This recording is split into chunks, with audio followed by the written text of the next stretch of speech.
My name is Jennifer Franklin. I'm the program director of the Hudson Valley Writer Center. I'm so happy to have you with us today for this special reading with Megan Pinto, Hadara Bar-Nadav, and Joanna Fuhrman.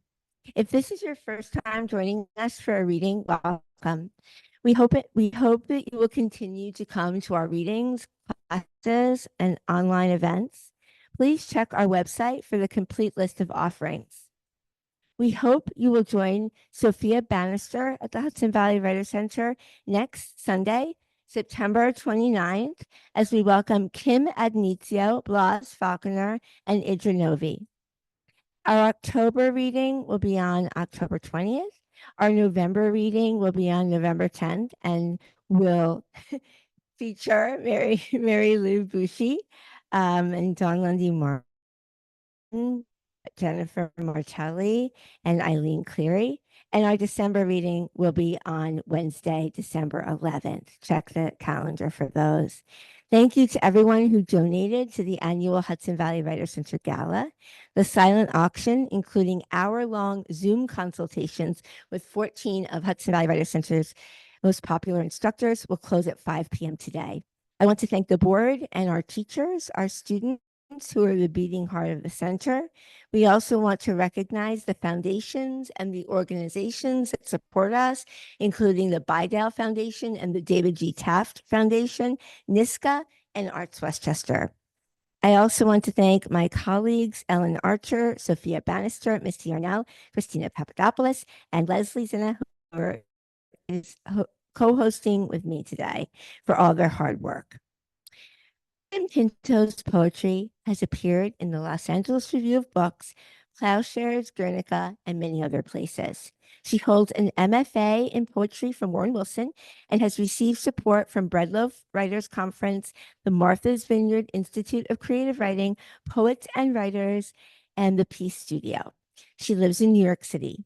Matthew Oldsman writes, in these sharply resonant poems, Megan Pinto writes with grace and precision about self-discovery, grief, desire, and existential yearning. Each poem is finely crafted by a poet of incredible skill and vast expanses of feeling. I thought my sorrow could transform me, she writes. I have no doubt it will transform readers of this outstanding collection as well. Everyone, please help me welcome Megan Pinto.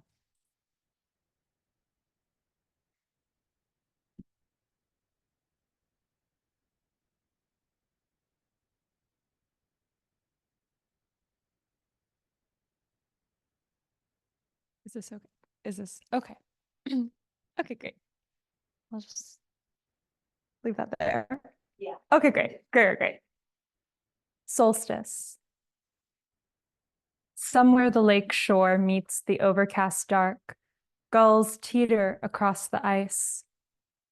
Sometimes they slip, their boat bodies rocking. Sun melts a cool blue pool at the center where two swans dive. Sometimes I'm hungry, angry, lonely, and tired all at once. I Google the gulls, not seagulls, maybe a black-tailed gull. Why must we persist within such cold? A woman in a down coat examines berries at the market off-season. They are hard like stones. I want to pluck stray feathers from the seams of her sleeve, return them to her hands. So this is my debut poetry collection, which I'm really excited about. Thank you. And it's such a joy to be reading it here today. Such a beautiful day. And I guess I'll say I wrote this book at first trying to understand my relationship with God, but then I quickly realized that what I wanted to write about, what was coming out, was also my relationship with my father, his psychotic break, his illness. He's much better now. And also women in my family. So those are some of the things to listen for, I think. And love. How do we receive love? This poem is called Earth-like. At home, we keep my father from the news. The news addles his mind. Our doctor tells all her patients to turn off their screens, to consider knitting or meditation instead. She has experienced the mind's slow pull toward oblivion. My father fears economic collapse. He would feel more comfortable if I would only withdraw $200,000 in cash, just to have on hand. I thought the end would need more bright angels in chariots, a sudden bloom of locusts in the tap water, but no, the light each morning is the same. When I sleep fitfully, each hour opening an eye to check for the sun's slow rise over the neighbor's lawn. Alone, I resume a documentary about outer space, an urgent search for another planet just like Earth. It's very possible, scientists say. A PhD in Hawaii demonstrates centrifugal force with her fire fan. On the International Space Station, astronauts see 16 sunsets and sunrises in one human day. Imagine feeling you could begin again.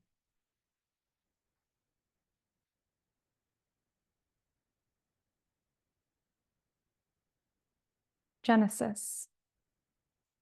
God made the world with his mouth. He spoke, and heavens appeared. Imagine a room with no windows or doors. Once trapped on an elevator in Paris, far away from everyone who knew my name, I was free to be anyone. Even before sun, there was light. God smiled and his teeth gave off an ethereal glow. There are places I can't go, like the deep sea, where I could not watch a Bathynomius gigantus emit light. There are things I cannot say, like how dinoflagellate who fornicate relate to dinoflagellate who divide themselves into two. All power is a kind of force. My father tells me when he was a child, he was bad. Nuns beat his wrists and slapped his hands with sticks. Sometimes his pinky will not fully flex. When he recalls these days, I do not know what to say, but I stay on the phone and we breathe. He tells me, you know, I hate hanging up the phone. Whenever I do, I'm alone.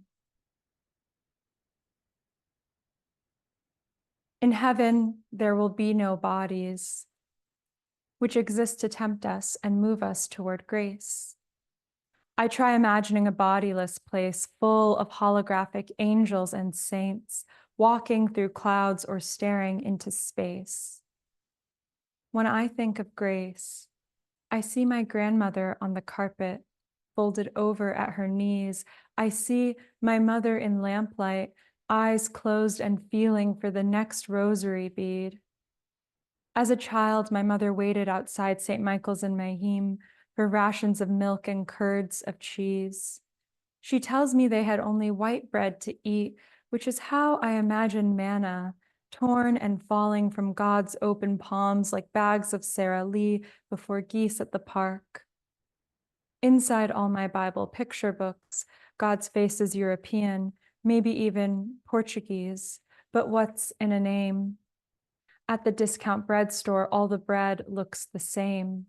Some Saturdays I wander the aisles while my father washes our blankets at the laundromat. I hate Raleigh, where my body stays bruised from games at school.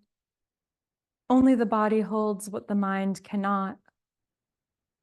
At my grandmother's funeral, bruises blew her arms, and we learn these are marks from where she was bound by the nuns for speaking too loudly at meals. I batter my body to make it enslaved, wrote St. Paul to the Corinthians. In high school, I studied feminism by night, religion by day. Each morning, I spend an hour straightening my hair and lining my eyes.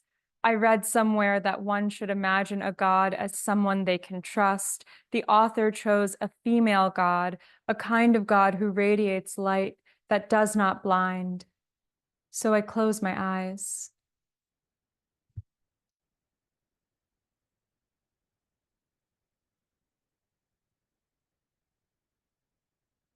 Summer of nectar and green.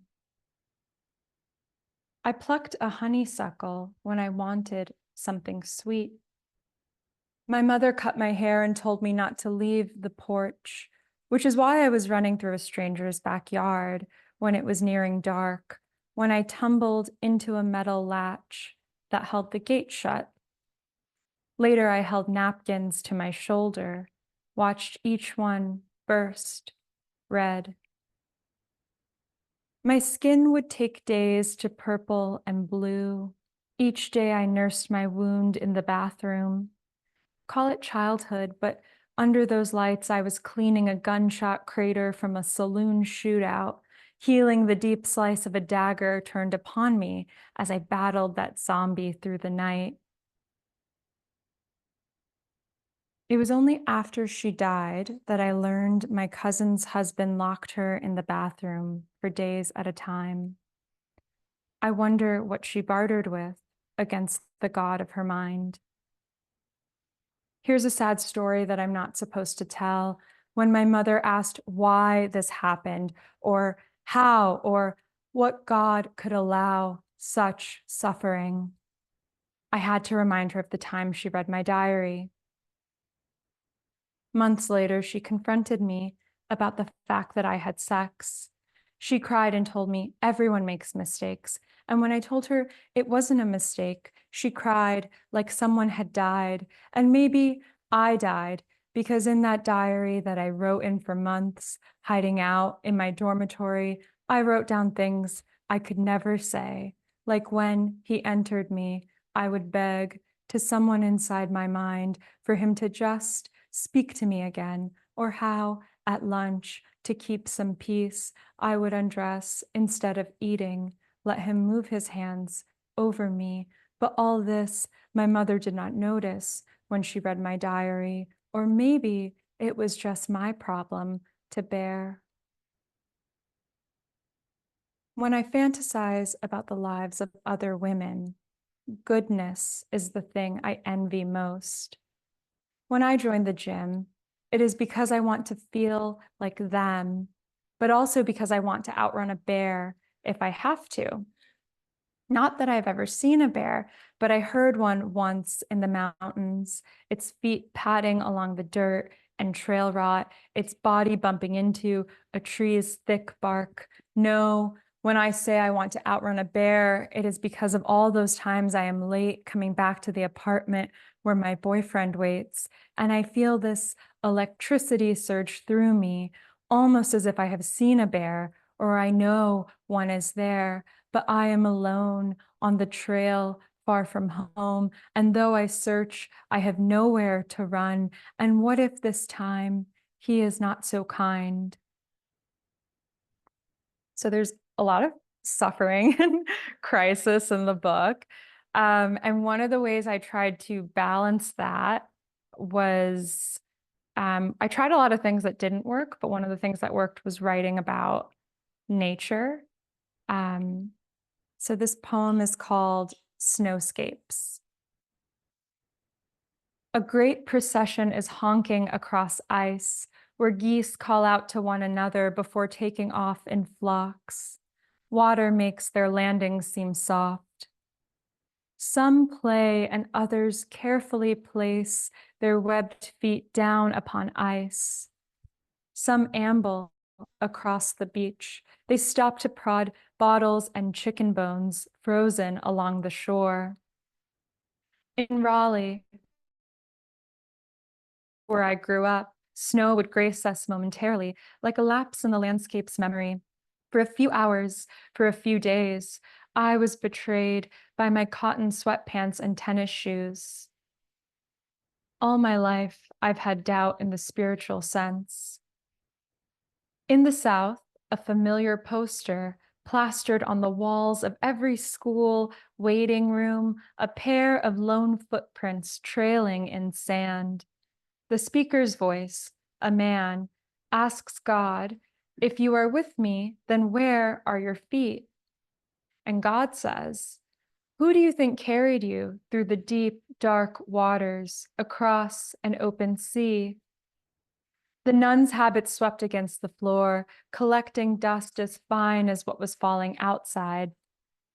Of the landscape, a sudden quiet. Even when birds flock to our garden for nourishment. Some say love is shapeless, but still we try to measure it in words, breath, feet. Others, love is not shapeless, but embodied, like those beams of light where geese now rest. Water laps the ice. And the final poem I'll read, there's a lot of romantic yearning, which I love to write about. Don't like the yearning as much, but you know, it's necessary sometimes. I feel like the advice I absorbed as like a young college writer was like, oh, you have to like have a broken heart. Like, and I took it really seriously. So this poem is called Cityscapes. And it's also, I think a lot of the book is about my love of New York City. So that shows up here. Cityscapes. I went to see a psychic about my broken heart.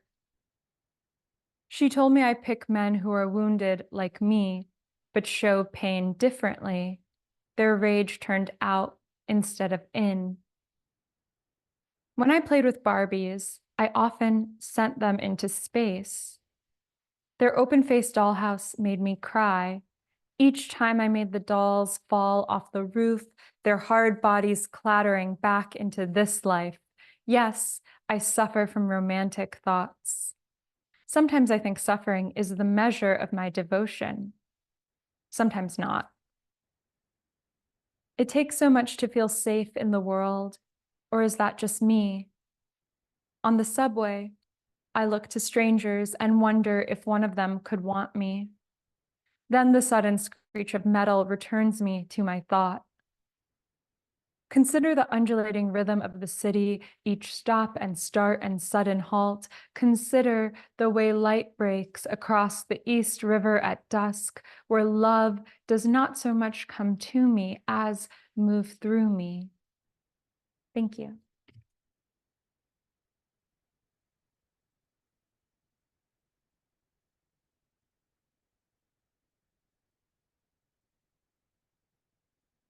Thank you so much, Megan. That was really beautiful. I'm glad that your dad's doing better. Hadara Bar-Nadav is the recipient of a National Endowment for the Arts Fellowship in Poetry, the Lucille Medwick Award from the Poetry Society of America, and other honors. Her award-winning books include The New Nudity from Saturnalia Books, Lullaby with Exit Sign, also from Saturnalia, awarded the Book Prize from Saturnalia, The Frame Called Ruin from New Issues, and A Glass of Milk to Kiss Goodnight, awarded the Margie Book Prize in 2007. She is also the author of two chapbooks, Fountain and Furnace, awarded the Sunken Garden Poetry Prize from Tupelo Press, and Show Me Yours from Green Tower Press, awarded the Midwest Poets Series Prize. In addition, she is co-author of the best-selling textbook, Writing Poems, 8th edition, from Pearson. She teaches in the MFA program at the University of Missouri in Kansas City. Pulitzer Prize winner Jericho Brown selected The Animal is Chemical for the Larry Levis Prize and said, this book is about the body and the mind, their response to illness and their rejection of or dependence on all we do to medicate what we cannot bear to feel. But it also seems to me, says Brown, an extended ars poetica that questions and prays for poetry's ability to heal. Quote, the old wound is speaking again through my back, carving its blood alphabet. She organizes terror through a language so precise that every line proves how beauty can be wrought from pain. Please, everyone, help me welcome Hadara.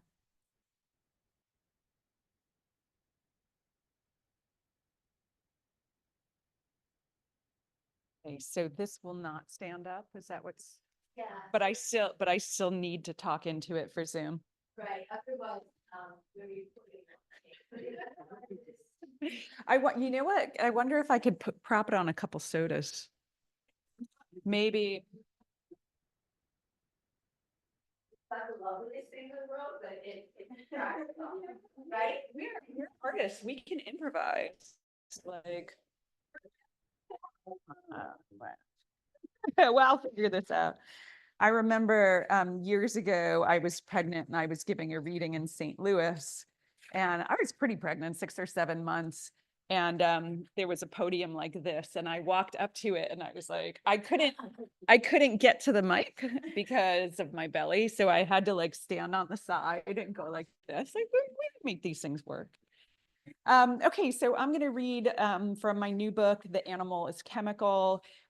Delighted to be here. Jennifer, thank you so much for organizing and hosting. Wonderful to read with Joanna and Megan, my honor, really. So this is a book that explores intergenerational and medical trauma. I'm going to begin with the opening poem, Dybbuk. A Dybbuk in Jewish folklore is a disembodied spirit that possesses a human host. And what I find striking is that women with mental health conditions were often said to be possessed by Dybbuks. So for a little backstory, this is a poem that looks to stereotypes of Jews, including horns, and the historical burning of bodies. Dybbuk. My horns are disappearing. Parts of my furred ears rub away in the red wind. Here, the wind can take you in pieces. My long Semitic nose and curly hair, like a calligraphy. Someone is trying to burn the girl out of me. Diamonds line my eye sockets, diamonds in my fever-lit brain. My neck, a fat matchstick. I am such spectacular light, shock of incarnadine that ignites even the shadows. There are no shadows here. Only 5 golden finches rising like a hand into the blistering crown of a cherry tree. A myth in which a god sets us on fire and then sets us free.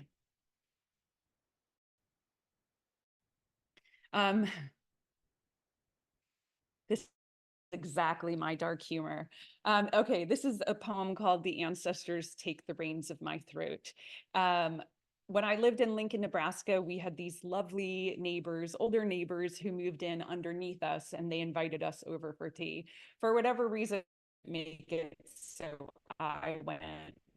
And I was there for like an hour, and there was this really sweet orange tabby cat that was sitting by the, like curled up, sitting by the front door. And it didn't move at all the whole hour I was there. And I was like, wow, you know, that cat is so peaceful. It's like so restful. And the woman said to me, oh, well, that cat's not alive anymore. I mean, it was alive. And I was like, wait, what? Like what? And so she had taxidermied her cat and then kept it by the front door where it used to hang out. And I was like, oh, that's so cool. Ew. Oh, that's really cool. Oh, like I couldn't decide how I even felt about it. I understand the impulse to want your pet to be with you forever. I'm a crazy dog person, and I could weep at a moment's notice at the loss of any of my dogs, but never thought to taxidermy them. One can aspire. I'm going to give it 1 minute for the train to pass.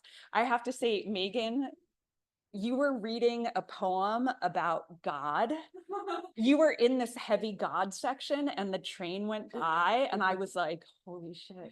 Like it felt like manifesting or something, like, whoa, God was coming. Okay, anyway, the ancestors take the reins of my throat. There is always a we in my mouth, huddled against teeth. I start to speak and out pours smoke with a leathered bit of tongue. Numbles on a notebook spread out to dry. Numbers inked onto the skin of history. This is a taxidermist's art. Carve and scrape down. Assemble grief, plaster, and paint. A little paste for gold glass eyes. Didn't the neighbor's cat stay obediently frozen in an orange circle of light by the front door? Curled up there, forevered, a furred offering.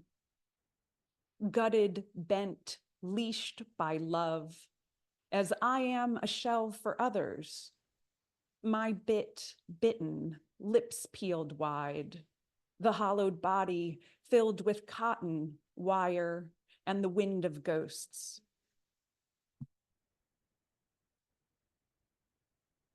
So this is a poem called Every Object is Someone, and I don't even know where I got this from. I don't know. I have a lot of ghosts in my family.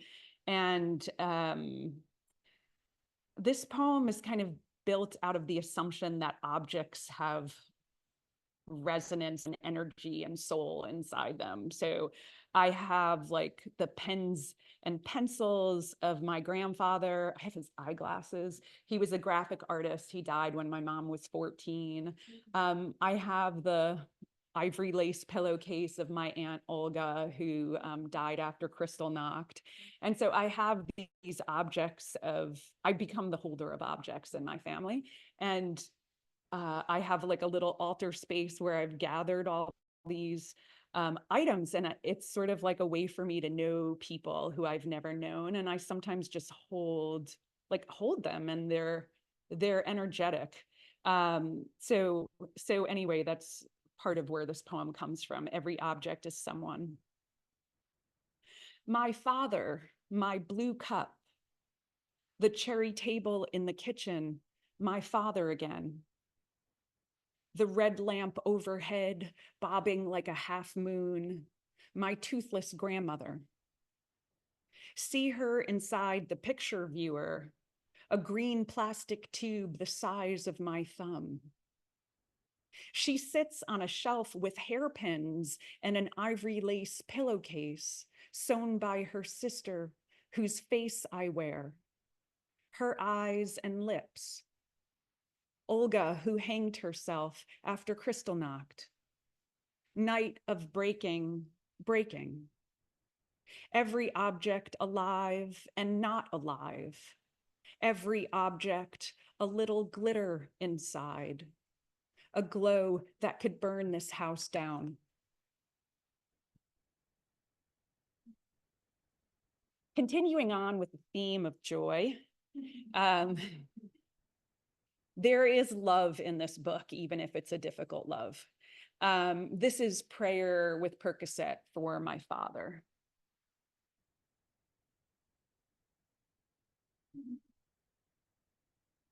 Hi, Dad.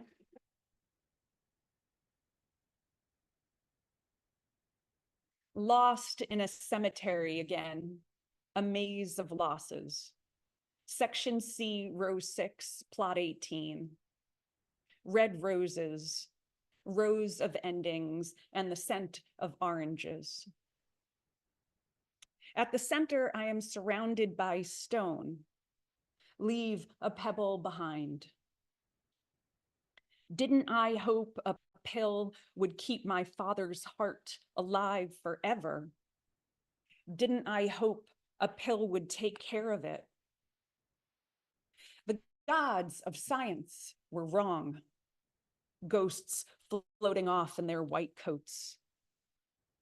What can you do for me, ghost-colored pill, asleep in my pocket? Miniature moon who could crush me, who is almost good. In the morning, I check the label and see my own face in flames. One pill, and I can watch my pain from across the room. I slowly slide my breath between the knives in my neck. My sunrise of painkillers, blood orange. So I was a medical editor a few years prior to going back to grad school, but I'm also American. And so I'm in a universe of medication and have been for years. And so is just about every person I know. You know, meds are a multi-billion-dollar industry. Think about the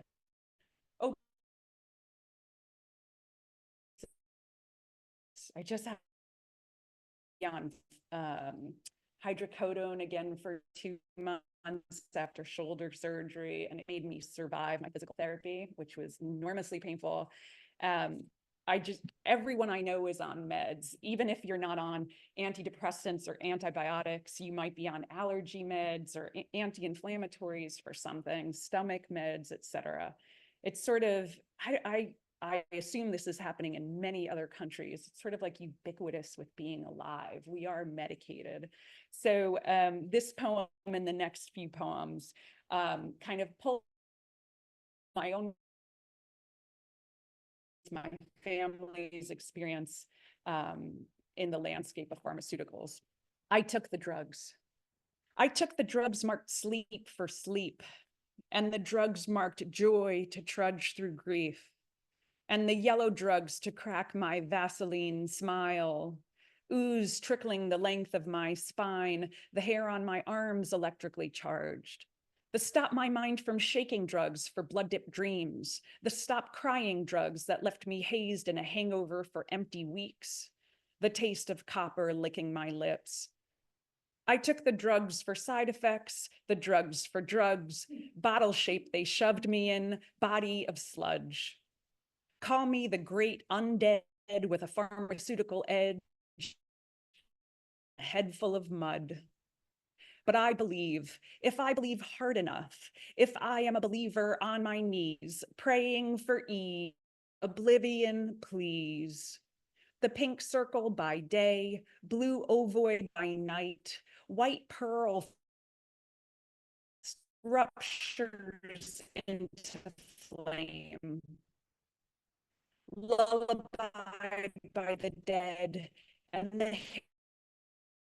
of the dead, my wound. So part of the work I did as a medical editor was working on pharmaceutical package inserts. And I have always wanted to find a way to sort of merge my poetry life and my weird knowledge of medications and various disease states. So for this book, I made pharmaceutical package insert erasures. So, you know, typically folded into like tiny little squares, like the origami, written in 8-point font, so you can't actually read them, but also written in a language no layperson could possibly understand, and then just sort of slapped to the side of your pill bottle. And that's the pharmaceutical industry's version of care. Like, we care for you. Here's all this legal blah, blah, blah, blah, blah, and medical blah, blah, blah, and you will not understand it. And that's what we're giving you. You're welcome. Now give me your money. And so I started to think, like, you know, what would a language of healing look like? What if, like, at the moment, your moment of need, whatever it was, pain, allergies, breathing issues, whatever, and you open the bottle of pills, like, what is the thing that you really need? Is it actually the pill? Is there some language of healing inside the mess of this? So anyway, I took pharmaceutical package inserts and created erasures, so using the exact language from the package inserts to create some poems. So we'll see. This is Your Mind is Night from the tretinoin gel or retin-A package insert. So I guess the caveat is that it turns out that you are actually flammable when you use retin-A. So you shouldn't, like, cook over an open flame or smoke a cigarette for about 15 minutes until your retin-A dries. And it's such a significant risk that it's the flame warnings are actually written in all caps inside the package insert. But nobody whoever hears me read this has any idea that they're flammable when they use it. You are. Your mind is night. Your mind is night. Your eyes open wounds. Your whole face may become skeletal. Fire is your nature. Flame is your friend. Deep inside your skin, New Zealand white rabbits report excessively troublesome feelings of warmth, inflammatory lesions, peeling of the total body surface, a red blistered day. Question your toxic nature. Question the human risk. Death is excreted in human milk with alcohol, spices, and lime. You can't wash it away. Use extreme caution. You are flammable. And just for what it's worth, in order to honor the erasure, I have it in all caps. I'm like, hey, people, you are actually flammable. It's totally creepy. This is before difficulty from the albuterol patient information from Medline Plus and ProAir patient information. I looked at medications that I and my family members had taken, and I looked at the goddamn package insert for albuterol, and it's insane. Not only like steps that you have to take, like 30 of them, but then there's like 30 figures. The irony here is, in your moment of need, if you actually read the directions, you would die before you finish them. It's impossible. And I was like, what about pediatrics? What about kids who are trying to figure this out? Like how on earth do you, and I don't know, do pharmacists take the time to say, this is how you use it? You just give them your money and they give you the meds, and then you go home and you're trying to figure out how the hell to use this decompressor. Anyway, this is before difficulty. Before difficulty, before chronic, before 4 times a day, before but will not cure your condition. Step 1, step 3, step 7, breathe. Figure B, figure I, figure K, breathe. Do not stop breathing. Remember this last paradoxical disclaimer. You are no longer plastic. You are pounding in your throat. Your lungs are foreign objects, wrong and wrong. Count down how many seconds you have left. Change to red and shake. Breath no longer a part of the body. I'm always wondering, like, what the hell the word paradoxical is doing in a package insert. They're like telling you to do something that will scare you or hurt you, but it turns out it's okay because they say so. Okay. This is carry an identification card from the dexamethasone drug information from Medline Plus. Dexamethasone made it into the news. It was being used here and there to treat COVID, long COVID, and related symptoms, but like many drugs, it has many other uses as well. Carry an identification card. Carry an identification card that indicates your body, your land, certain forms of blood. COVID, cancer, colitis, confusion, large doses of loss.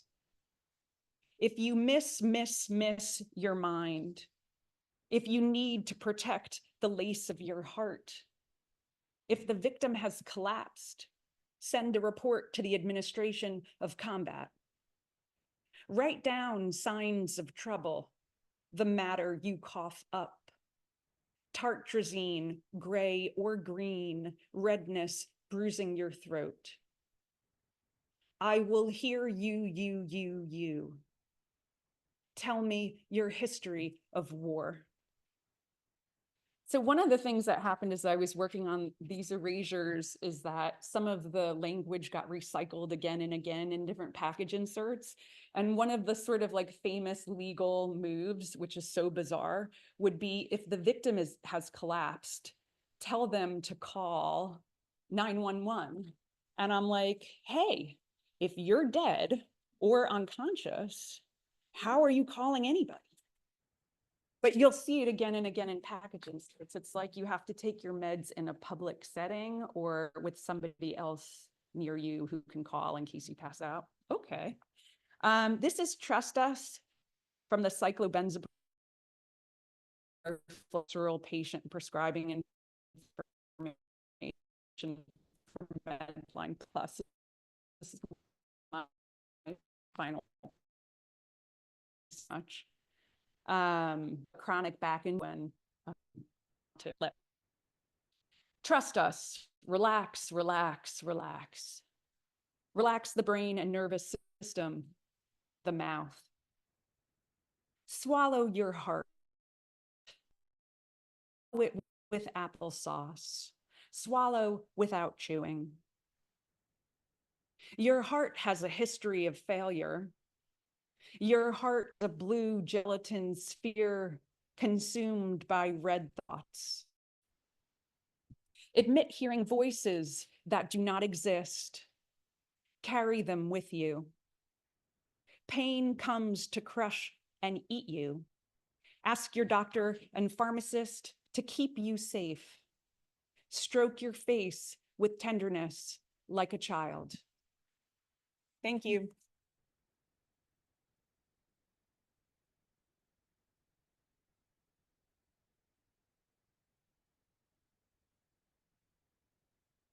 Didn't come today. You're missing out. It's a good thing we have a recording. Thank you. That was really wonderful. Read your packages for all your medicine when you go home tonight. Find out where to take them and what will happen if anything goes wrong. Joanna Fuhrman is an assistant teaching professor in creative writing at Rutgers University and the author of 7 books of poetry, including To a New Era, Hanging Loose Press 2021. And now it's not forthcoming. It's out. Data Mine, Curbstone, Northwestern University Press 2024, hot off the presses. Poems have appeared in Best American Poetry 2023, the Pushcart Prize anthology, the Academy of American Poets Poem a Day series, and the Slowdown podcast. She first published with Hanging Loose Press as a teenager and became a co-editor in 2022. Congratulations. Of Data Mine, Denise Duhamel writes, this collection braves through the minefield of social media, our individualism heightened, flattened, and eventually erased as we post selfies and search for community.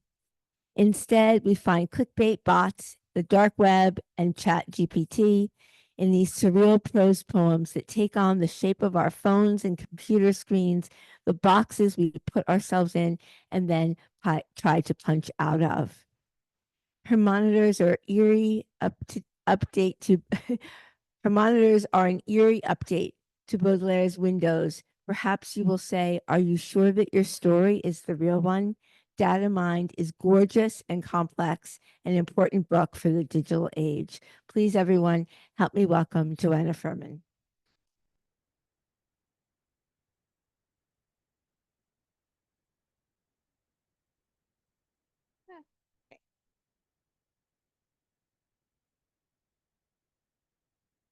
Thanks. It's so weird to see yourself on that screen over there. I didn't know that was going to be a thing. Anyway, thank you, Jennifer, for hosting us. So yeah, this is my first reading from this new book, Data Mind. And you can see that it's mainly prose poems, but then there are also memes inside as the section divider. So I can show you, do the show and tell. First time ever. Because the reason they're memes, obviously, is it's a book about the internet. It's a book about being an old person who remembers life before the internet and is living life on the internet. So the speaker is not me. It's just someone sometimes who read. The algorithm ate my lunch. I wanted everyone to feel the way my teeth vibrated.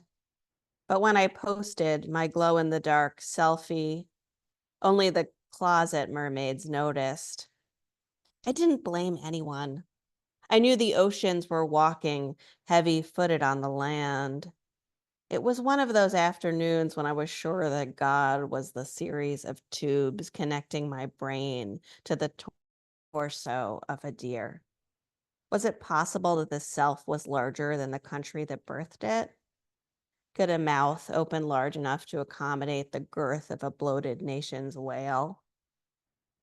I hung a sign that read hope on the taxidermied body of an owl and waited for applause. Children gathered around to worship, sticking microchips and slivers of sunlight in its missing, blinking eye.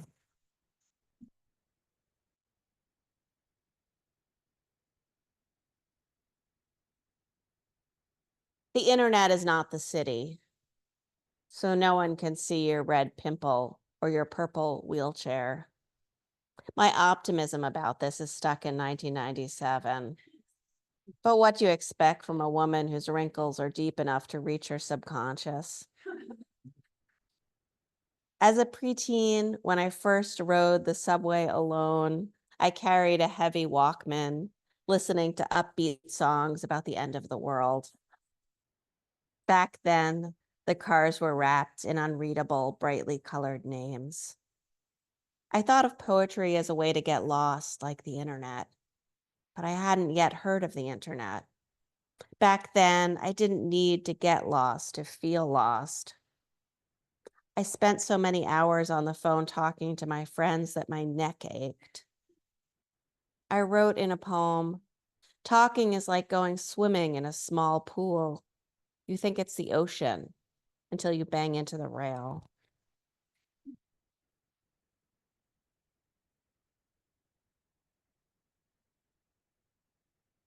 It's not a language if everyone understands it. The problem with living one's life online is that there is no problem. You wake up, pet the cat, throw some words into the void, and the next thing you know, your death is sitting right there, wearing a red prom gown and throwing paper airplanes through the window. Is this what you imagined it would smell like when your childhood unraveled? Burnt rose stems, underwire bras. The night you dream about getting fitted for a wetsuit, your teeth grow 3 centimeters.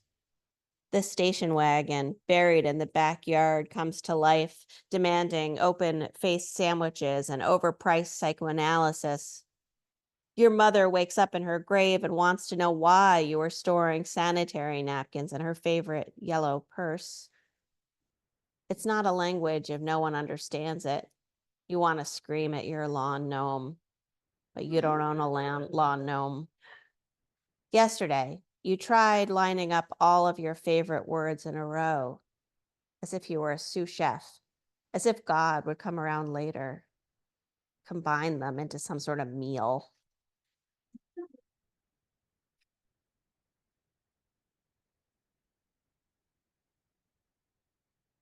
How it started, how it's going. I was reading a blog trying to find a recipe for lentil stew, but the story about the writer's stepdaughter's slipper went on for so long that by the time I arrived at the ingredient list, the building our apartment is in had been sold and resold and sold again. And even worse, our kitchen had been replaced with a digital oven that turned all ingredients into different flavors of miniature muffins. Tofu piccata muffins, charcoal fondue muffins, hillbilly elegy muffins, death metal NFT muffins, raspberry Nepo baby marble dildo muffins. One day, I threw a muffin at the moon. And to my surprise, the moon threw a muffin back. I told everyone in my activist Slack feed that this was a new kind of radical action made more potent by its engagement in celestial intersectionality. Soon we were a whole movement of revolutionary bakers, a federation of militant muffin throwers designed to augment anti-capitalist baking with celestial praxis. Who could have known the muffins had other plans?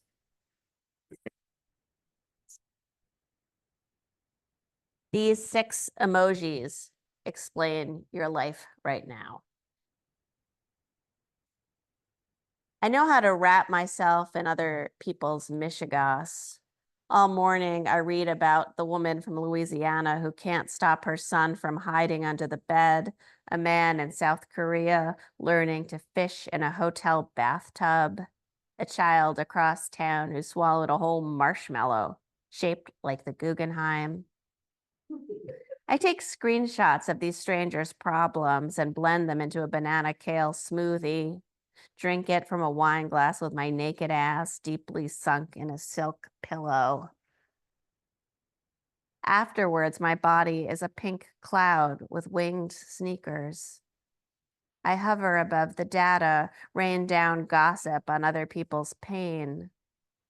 This is a kind of freedom, but also what?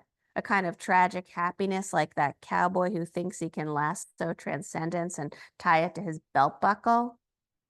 Or like that photo of the lake on fire your student posted as their grinder pic, or at least claimed he did. Like everything else, you'll never actually know. So I have a lot of poems about film. I guess when I think about the internet, I think that everything sort of exists in the present. So all of the past and the present are kind of mixed together. So I'll read a couple of those. The Warriors. I'm rewriting the script of The Warriors. In this version, our gang travels subterranean media, drinking radioactive light beer. Or is it pre-verbal memories? When they arrive at the boardwalk, the surveillance cameras flicker. Strangers battle each other with feathers or tweets. After the hero takes off his clothes, he keeps removing parts of himself until all that's left is a heart-shaped gap where his brain used to be. In the morning, the abandoned shopping mall is transformed into a hot dog stand, selling empty buns. The zero at the heart of the narrative opens its mouth and swallows the plot. 2 oceans become 1. 5 oceans become 59,000 bodies of water. The wandering men become wandering mouths and clicking fingers, pretending to be free. The computer transcribes the motorcycle's dreams and spits them out as broken glass, then data. My childhood is dismantled and repackaged as snacks. What the audience remembers of the fight is just a series of dots and dashes. What the fist remembers is the moment before the smack, that golden pocket of quiet. What I remember of my script drips from the sky onto the glass keyboard. What the crowd remembers is the journey below, what it's like to travel as a group, to see all the members as one body, then to watch it break apart.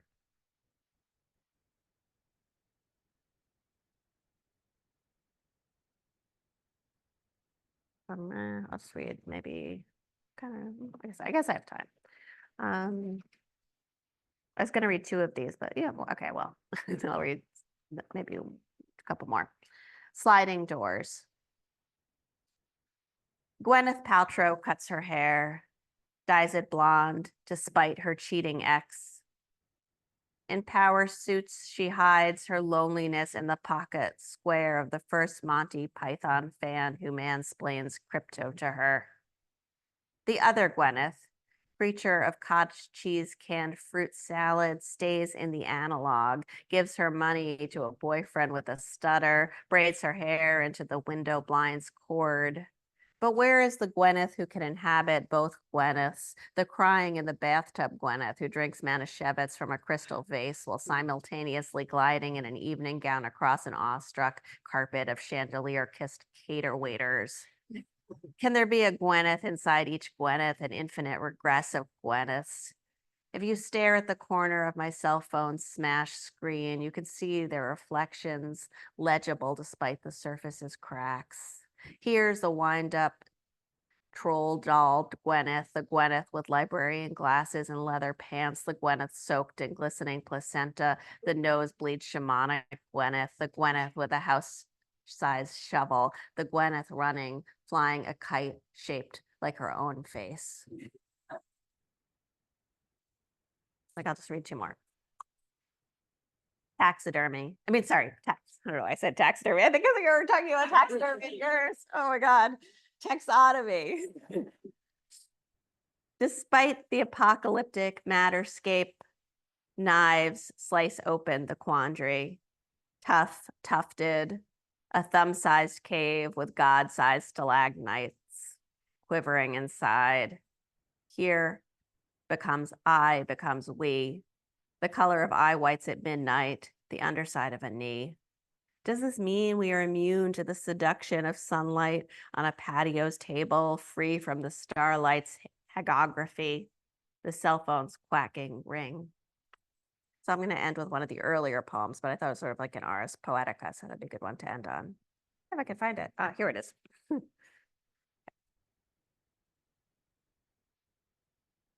Poetica fondant. And, like a few years ago, there was this trend of all these videos with like cakes that look like things. So that's what this was inspired by. Poetica fondant.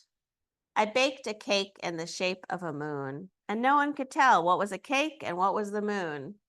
When I cut it open, it tasted like overly sweetened watermelon tea and smelled like the shadow of leaves on a lake. I loved it. But then the bloggers arrived, complaining that my baking was bougie. So I crafted a cake in the shape of my face.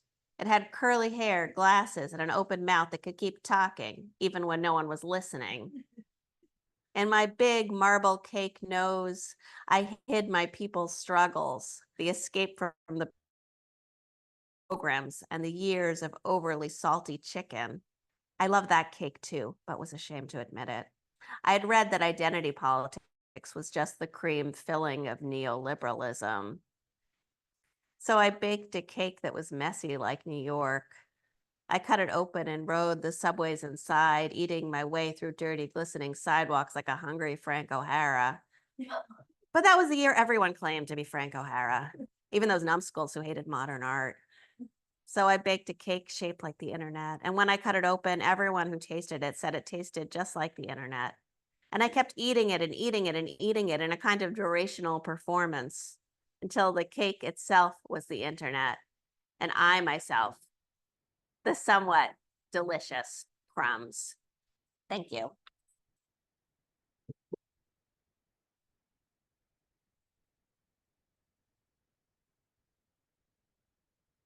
Thank you so much. Maybe the three of you could come up here and talk a little bit to each other about your collections and answer a couple questions from us. Okay, great. We're going to move the podium and we're just going to remember to pass the mic so that it can be recorded.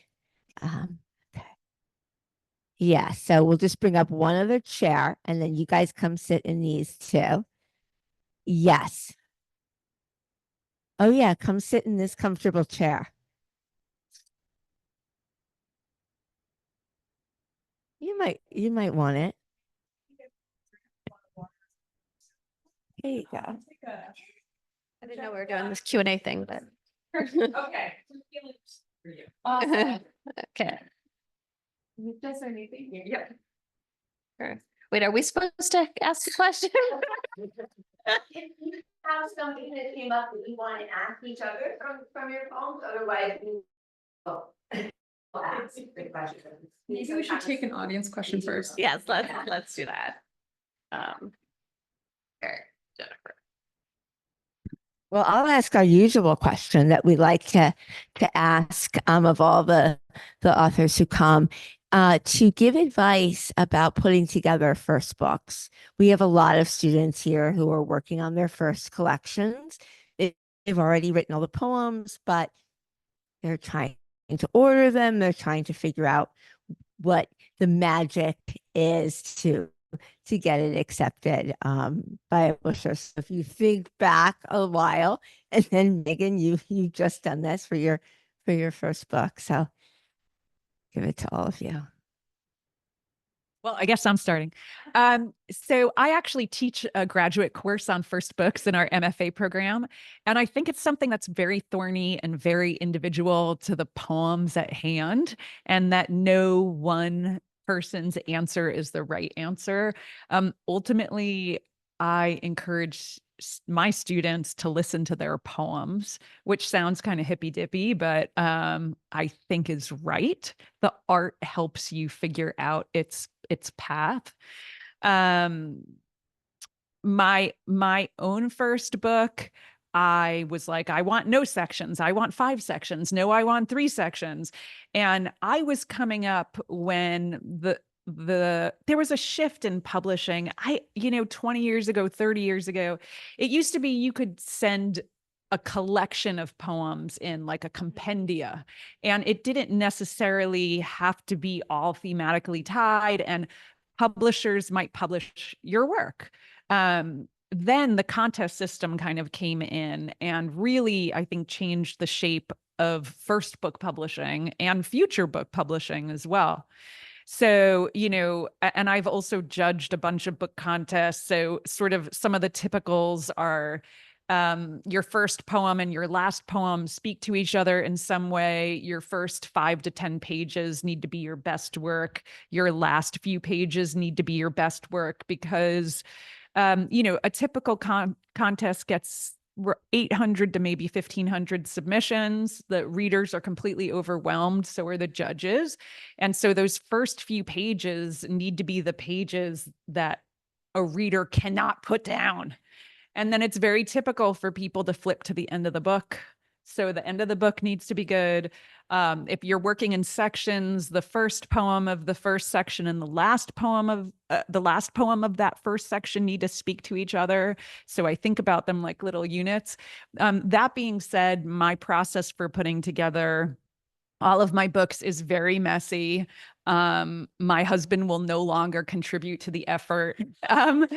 It's just me on the living room floor throwing everything out and trying to group things together. I don't personally group like things together. I like to contrast, but there's no law to it. I will say one of my favorite things that happens when I'm putting together a manuscript is that I can start to hear it, and it will sometimes tell me what poems are missing. And so I feel like writing poems and putting a book together is their acts of listening and acute attention. But for what it's worth, my first book, I was so frustrated and I didn't know how to put it together. And I was obsessed with PJ Harvey at the time, and her album Is This Desire had recently come out. And I just was like, I thought it was such a brilliant album and had such gorgeous movement from beginning to end. And so I listened to it on repeat while assembling my manuscript. So somehow PJ Harvey is in my first book. That sounds like a very cool class. I love that.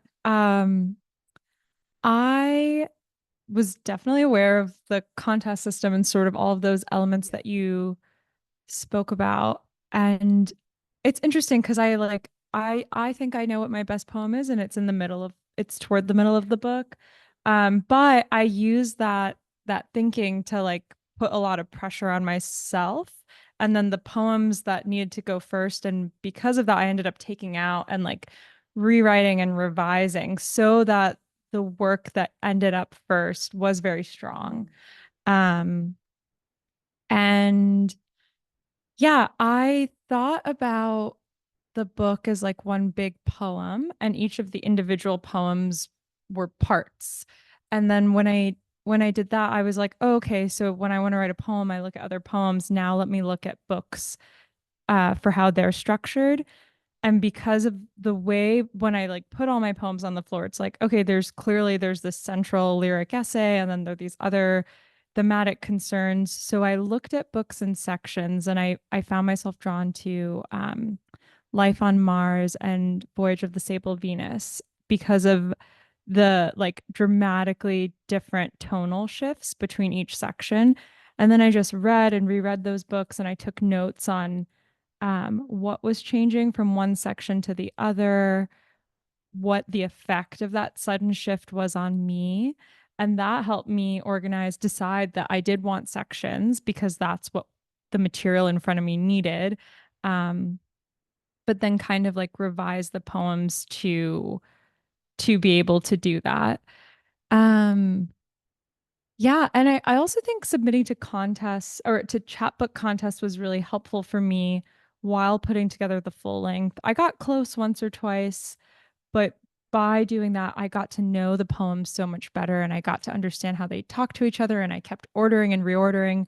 So by the time the book was accepted, I was like, oh, I know how the poems speak to each other so well. And that ended up helping too when I was revising the book with Four-Way.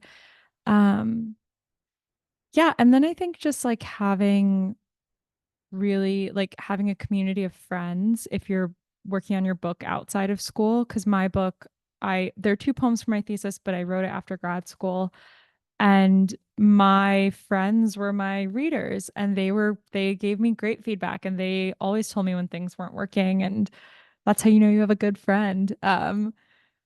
And I think And then I think just looking at their books and process as well, because then I was also thinking through sections and all these elements, but with someone else's work, so I could see it a bit more clearly. And now I feel like I'm working on a second book. I'm writing new poems, and it's my brain shifted. Like now I don't know what the next shape of the book is going to be, but my brain had to work really hard to learn how to think in this way that now books seem to be published in. So yeah, that's some of the advice. Oh, I feel like everything's kind of been said, but one thing that you both said that I really thought was important was that idea that like the more you work on a book, the more you can kind of know what's missing. And I think that's really true, that there's sort of a feeling. It's not that every book has an arc, but it has a shape. And I think that just by looking at what you have, you can kind of figure out what those gaps are.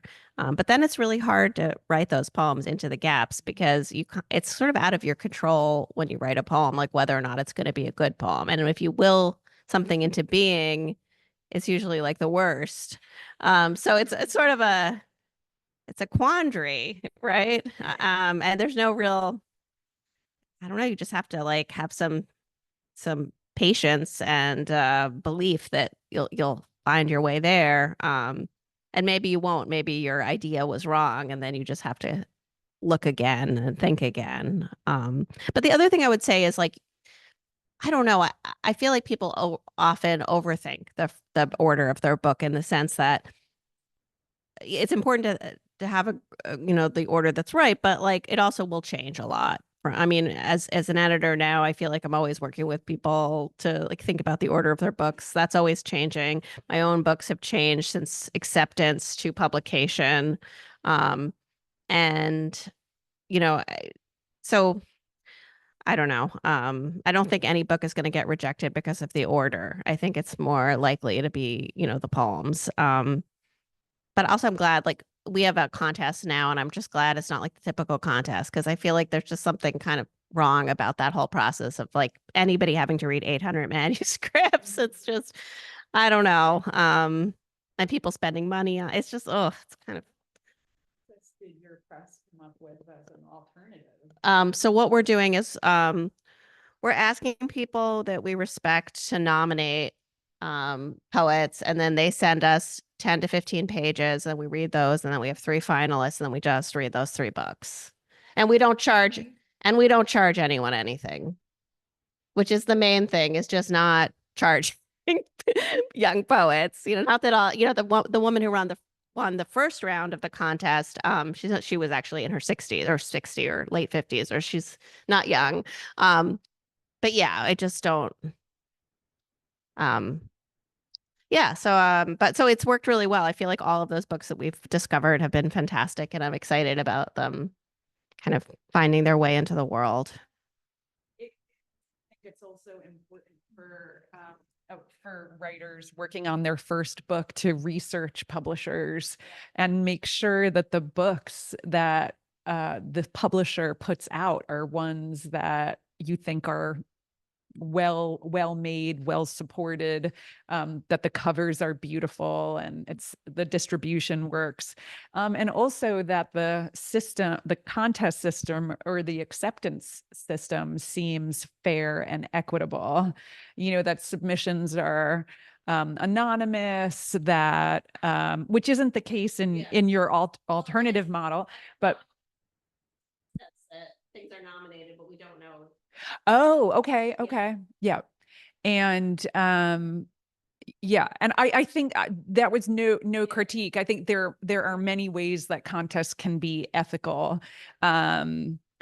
I used to look for ones that not only published a winner, but also would publish a runner-up or a finalist. So instead of having, one chance with your $30, you might have three.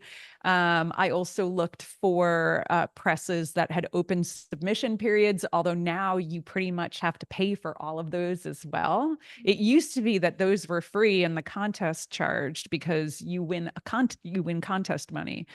So I think for first book writers, doing your research is important, and also supporting the presses that you love.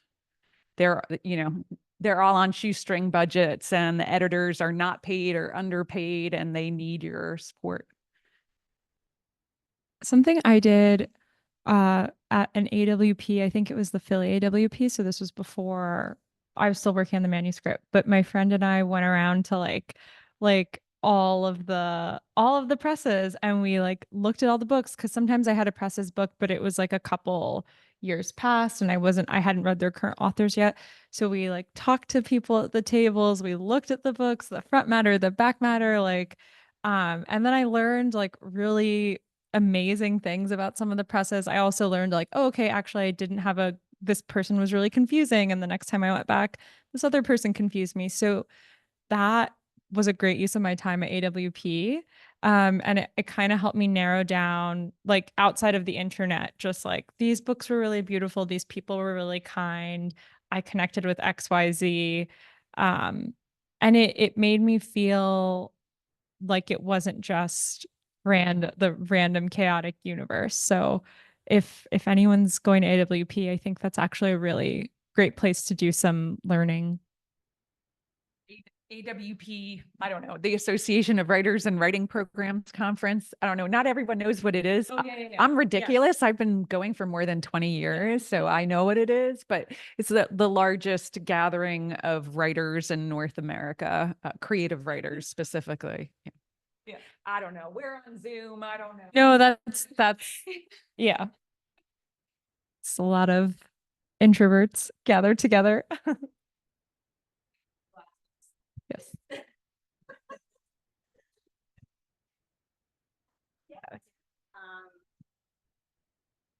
So I'm just wondering, so my first book came out in 2015. And since then, it seems as if people are writing and publishing books at a rate that just seems overwhelming. So I'm wondering, and I heard Diane Seuss say that her editor said every 3 years. Yeah. So I don't think so. No. So don't even think about it. Like it's a 3-year thing. So, but it seems as if people are 6 months, 1 year, and I can't catch up. I need more bookshelves. Like I don't know. And it makes me feel like, well, maybe I'm working too slowly, but I really like to digest a book. And, when I love a book, I want to read it for months. Yes. Yes. So I don't know. How do you feel about that? Do you notice a change? Um,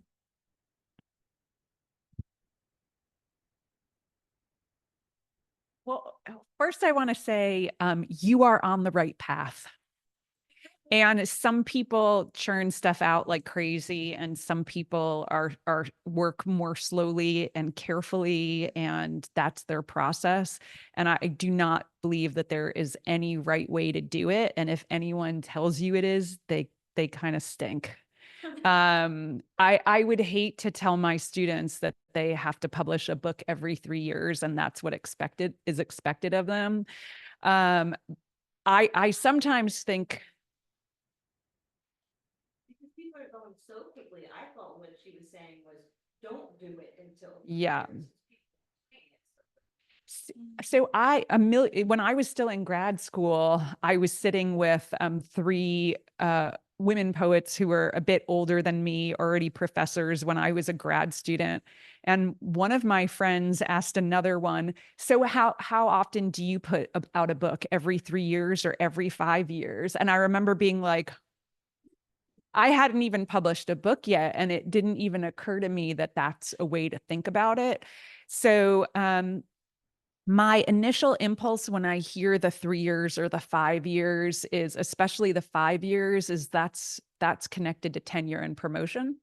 So you would go up in your 5th or 6th year for promotion, and creative writers typically need a book to get promoted to associate professor. And then you would probably need 1 or 2 more books to get promoted to full professor. So I wonder, it's a professionalization of creative writing that I don't think art gives a shit about. And I don't know, one of my favorite all-time poets, all-time poets was Lucy Brock Boito. And she worked slowly and diligently and addressed, people who were like, why are you writing so slowly? And her attitude was like, well, I write a lot more poems than I put into a book, but they're just not good. So I think it's always important to apply pressure to your work and make sure it's the best it can be. And sometimes books come out more quickly, and sometimes it takes 10 years. Spencer Rees, The Clerk's Tale, one of my favorite all-time books, it took him 10 years to write. And I wouldn't want it any other way. That book is flawless. Yeah, totally. And so the only other thing I want to mention is I weirdly had 2 books come out in the same year, but it was only because my second book took 4 years to place and my third book took 6 months. So I was sending out 2 books at the same time. And apparently that was not, having them come out that quickly was not a great thing, because then they competed with each other. So I think everyone is on, especially when it comes to art, like you're on your right path. It takes as long as it takes to make a poem or to make a book. Yes, I agree. And also I feel like in writing, it's like I'm just surrendering to the project, and like the project has to teach me. Like with this first book, I had to learn how to write the poems in the book. And by the end, I was writing poems pretty quickly, but it's because I got to know the project so well, and like the music and the concerns, and I could hear it, like that listening we were talking about. But yeah, I don't know. Like art is like this like ecstatic experience, and it's communing with the unknown and the divine or whatever you believe, but it's something that isn't quite my conscious logic making mind. So I wouldn't want to impose time on it, but at the same time, like I do write every day, even if it's for like this morning I set a 10-minute timer, and I didn't even end up writing. I was like pulling quotes for something I'm working on. So while I'm not putting pressure to like have a finished product, I try to stay close to an idea or just keep my hand in the work. That's how I sort of balance that. I think I agree with everything. Yeah.